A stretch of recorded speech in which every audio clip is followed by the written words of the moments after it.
hindi na ako mahirapang maggawa, okay? Okay po. Okay po. Okay po, sir.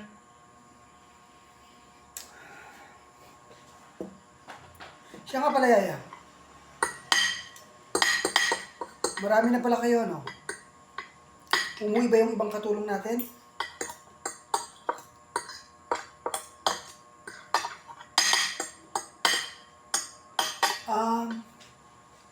Sir? Opo. Nagbakasyon na po sila sa kanilang mga anak at sa kanilang mga asawa. Kaya ko naman po mag-isa.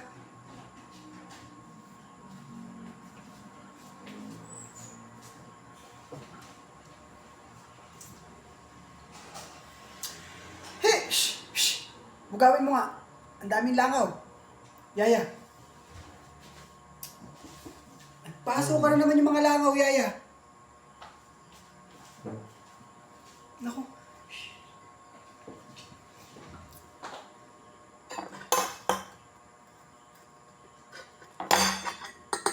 Yaya? Magluto ka nga bukas ng babaunin ko sa sapang buho. Para hindi na ako bumili sa labas. Opo, sir.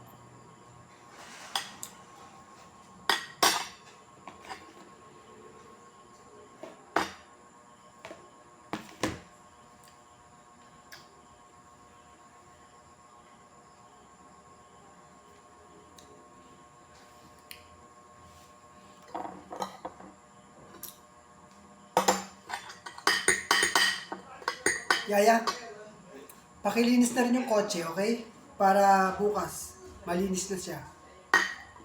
Linisin mo rin yung dalawang sasakyan. Para yung isa na lang yung gagamitin ko.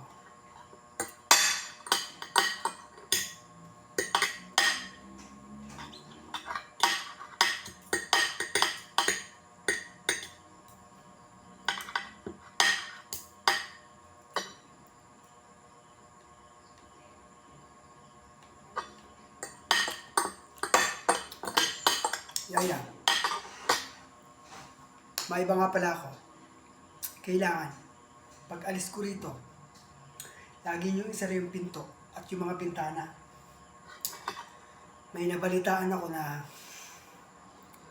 may mga magnanakaw raw at mga akyat bahay na nagpapasukan ngayon sa 10 oras ng gabi. Kaya i-check mo lahat ng likod, okay?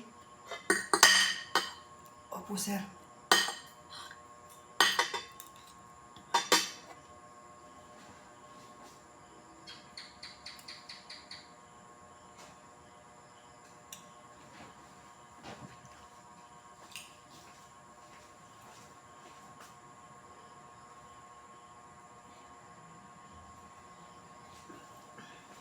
Sir Jerome? Yes, Yaya. Sir Jerome? Bala ko rin sanang magbakasyon pagbalik ng isang katulong natin dito. Gusto ko rin sanang umuwi ng Tarlac. Pwede naman, Yaya. Basta meron lang maiiwan dito. Okay? Hindi kayo pwedeng magsabay-sabay ng mga katulong, okay? Alam mo naman, walang tao rito. Walang maiiwan rito, walang magbabantay. Marami tayong mga gamit dito sa loob at saka sa labas. Lalong-lalo ni mga sasakyan. At yung lalong-lalo ni mga gamit dito sa loob. Kaya iingatan nyo lahat yan, okay? Yung binilin ko sa inyo, pag alis ko bukas, i-check nyo lahat ng buong paligid. Kailangan nakalock lahat sa gate, lahat ng pinto at lahat ng bintana. Baka magdalawang araw ako ron o 1 linggo. Magpipiesta raw kasi dun sa sapang buho sa pupuntahan ko. Dun mismo sa isa pang bahay ko.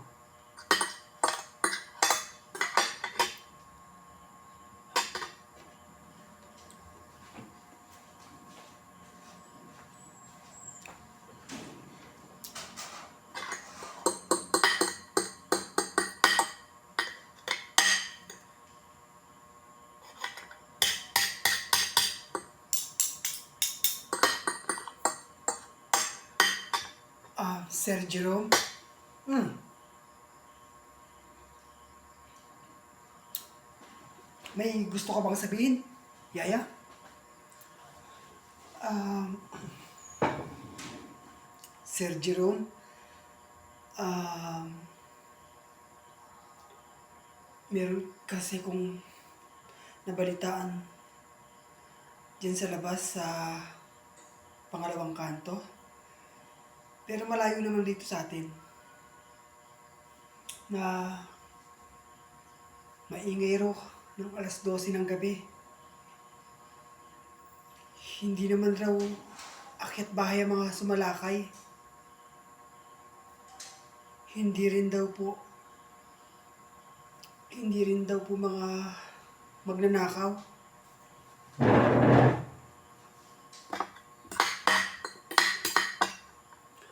Kung hindi magnanakaw at hindi mga akyat bahay ang sumalakay, Yaya.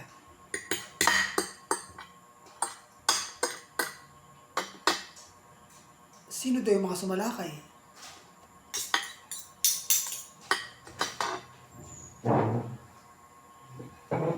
Ah,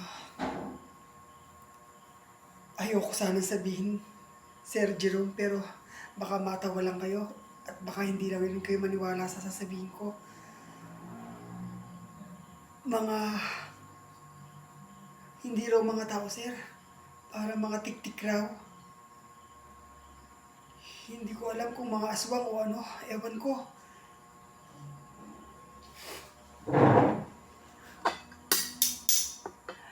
Yaya, huwag kayong naniniwala sa mga aswang, multo, o mga kapre, vampira. Hindi totoo yan. Gawa-gawa lang ng mga imahinasyon ng mga tao yan. Paano naman kasi, wala na silang ginawa, kundi gumawa ng mga kagaguhan dito, riyan sa baryo. Kaya ayan, baka siguro karma yan. Kinakarma siguro sila.